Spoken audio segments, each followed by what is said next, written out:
Diascofoot, miroir du football de la diaspora congolaise.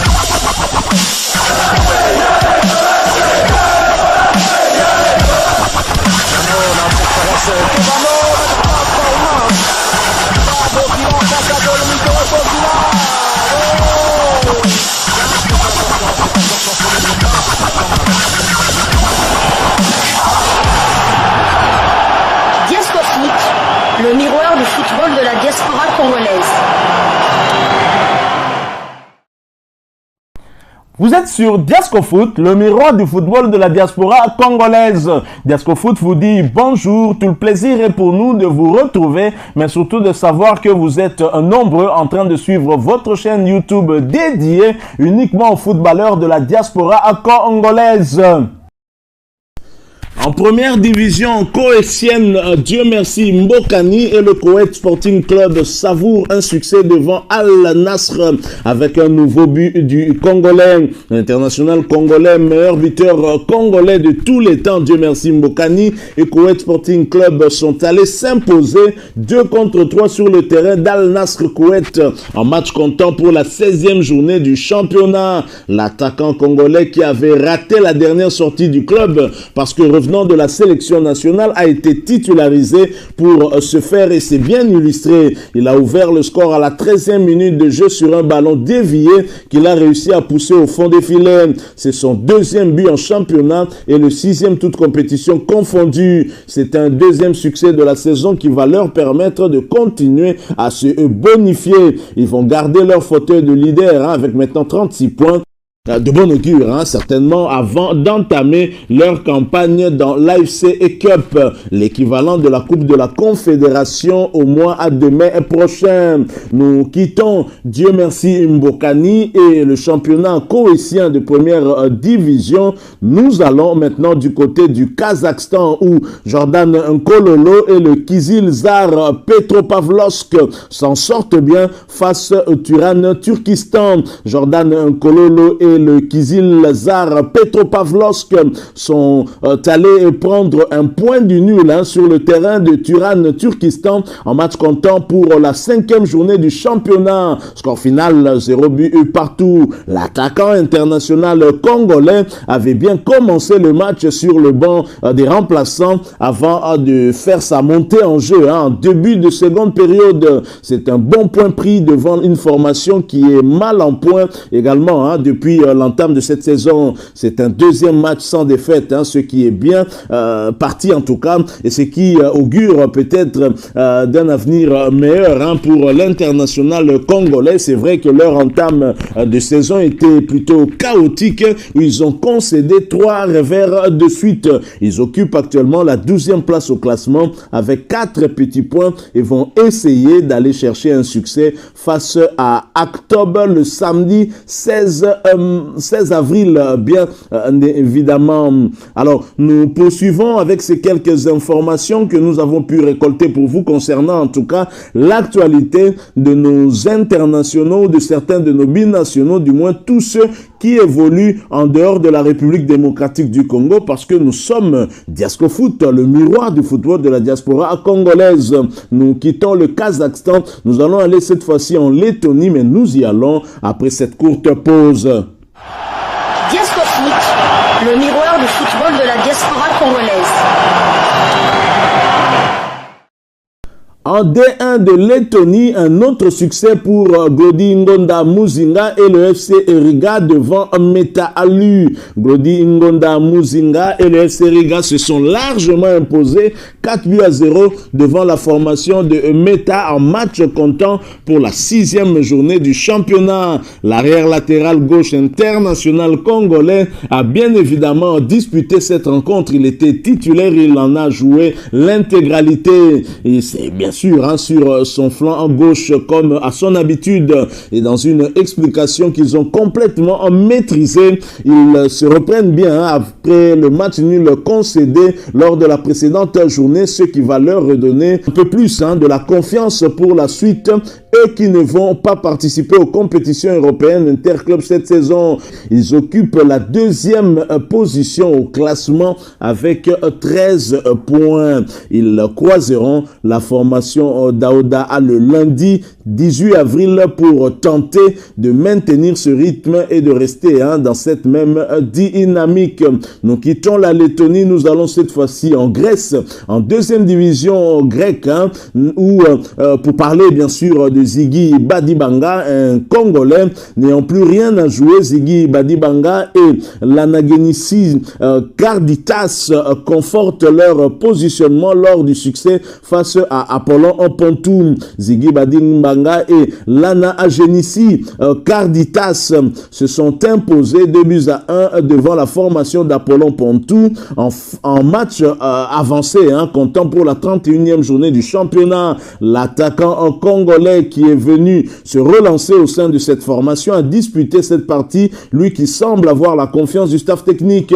C'est un beau succès dans le cadre de l'amélioration des performances de la saison parce qu'ils n'ont plus rien à jouer. Ils ont déjà assuré leur maintien à 4 journées de la fin de la saison. Ils occupent la 5e place au classement avec 47 points et sont très loin du leader Veria qui compte 68 points. Ils vont croiser lors de la prochaine journée la formation de Kavala le mercredi 20 avril pour essayer de maintenir la cadence. Nous poursuivons ces quelques informations et cette fois-ci nous allons du côté de l'Angleterre à Chesterfield, très exactement. Nous sommes ravis de la possibilité de le faire revenir avant la fin de la saison. Paul Cook sur Kabongo Chimanga qui était en tout cas blessé. Le Congolais Kabongo Chimanga s'était gravement blessé à la cheville avec son club Chesterfield, club évoluant en 5e division anglaise. C'était lors de la 29e journée du championnat face à Weymouth.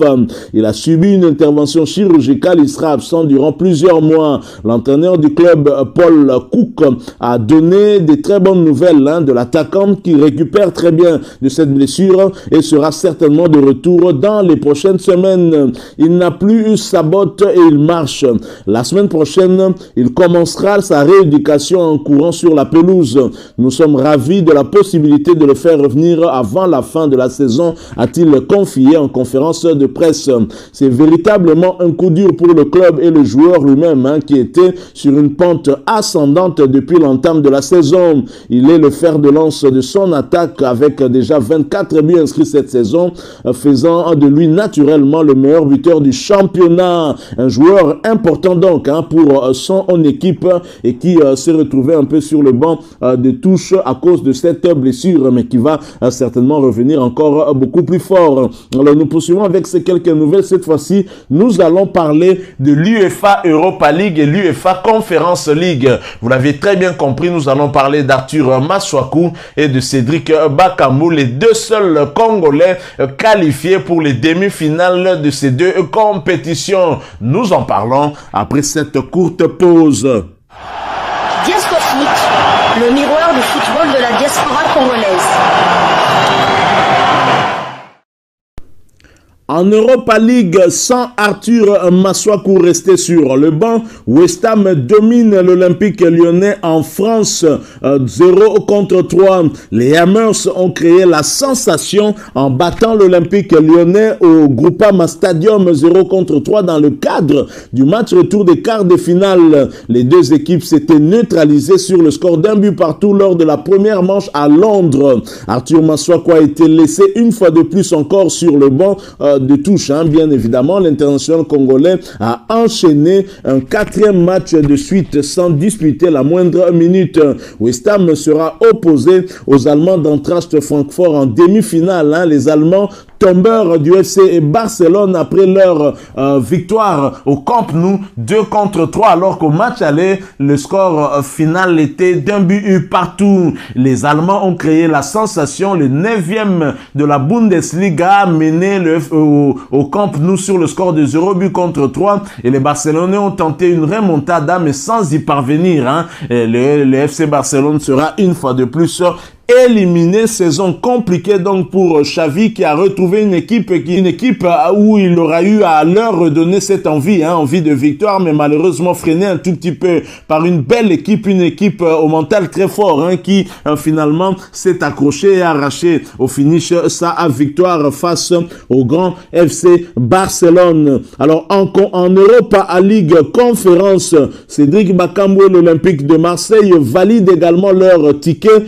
pour la qualification pour les demi-finales. Victorieux 2-1 au Vélodrome lors du match aller, les Phocéens se sont imposés sur la plus petite démarche au match retour en Grèce face au PAOK. C'était sur le score de 0-1. L'international congolais Cédric Bakambu était titularisé avant de céder sa place à la 72e minute de jeu. L'Olympique de Marseille affrontera Feyenoord de Rotterdam en demi-finale de la Conférence League. Un match très relevé qui sera très difficile, mais les Olympiens peuvent quand même rêver aussi puisqu'ils sont déjà dans le dernier carré. En championnat, les Marseillais seront opposés au leader Paris Saint-Germain en match de la 32e journée de la Ligue 1. Un classico qui promet une fois de plus. Il est vrai que ces dernières années, l'Olympique de Marseille n'a plus du tout fait le poids face au Paris Saint-Germain. Est-ce que ça changera cette fois-ci? Moi, j'espère en tout cas que Cédric Bakambu, qui va peut-être retrouver Lionel Messi, qu'il retrouvait de temps en temps lorsqu'il était à Villarreal en Espagne, pourra, si l'entraîneur Jorge Sampaoli lui faisait confiance, s'illustrer au cours de ce match pour donner le sourire à tous les fanatiques de cette équipe de l'Olympique Marseille. Il faut rappeler, la seule équipe de France qui a eu à remporter une Champions League européenne. Merci à vous qui nous avez suivis. Nous sommes arrivés à la fin de ce sujet. Si vous l'avez aimé, laissez-nous un maximum de j'aime. Merci de partager avec nous votre opinion en nous la laissant à travers un commentaire. Surtout, si vous êtes nouveau ou ancien que vous ne vous êtes pas encore abonné sur cette chaîne, n'hésitez pas. Abonnez-vous et n'oubliez pas d'activer la petite cloche de notification. Cliquez tout simplement sur celle qui va apparaître lorsque vous serez abonné. Encore une fois, merci à vous et nous espérons vous retrouver bientôt avec d'autres sujets d'actualité. En attendant, portez-vous bien et Diasco Foot vous dit au revoir.